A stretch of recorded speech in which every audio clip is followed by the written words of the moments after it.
స్వగ్రామం నారాయణవనం.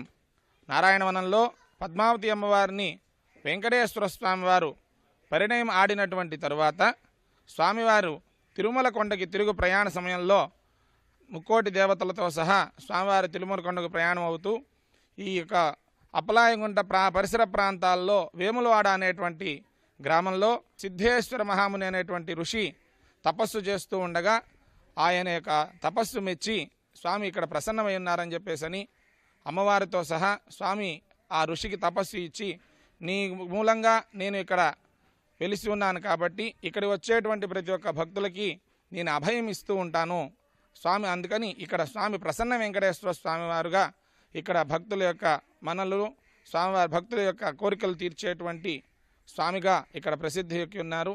అన్ని చోట్ల కూడా స్వామి వరదహస్తంగా ఉంటారు. ఆ యొక్క మూర్తిని దర్శించినటువంటి మాత్రానే స్వామి వేం అంటే పాపాలు, కట అంటే నశింపజేసేటువంటి వాడు ఈశ్వర పరమాత్మ వెంకటేశ్వర స్వామి అభయహస్తం. స్వామి పాదాలు చూసిపించేటువంటి స్వామిని దర్శన మాత్రంతోనే మనకి చేసినటువంటి పాపాలు పోయి ముక్తి లభిస్తుందని చెప్పేసి స్వామి చెప్పినటువంటి మాట.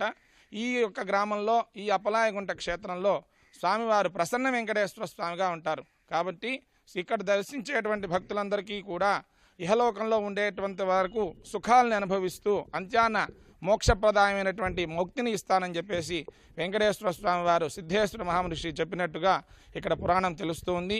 ఇక్కడ నుంచి స్వామివారు శ్రీనివాస మంగాపురం ప్రాంతమంతా అగస్త్య మహాముని ఆశ్రమం అనేటువంటి ప్రాంతం చెప్తూ ఉంటారు.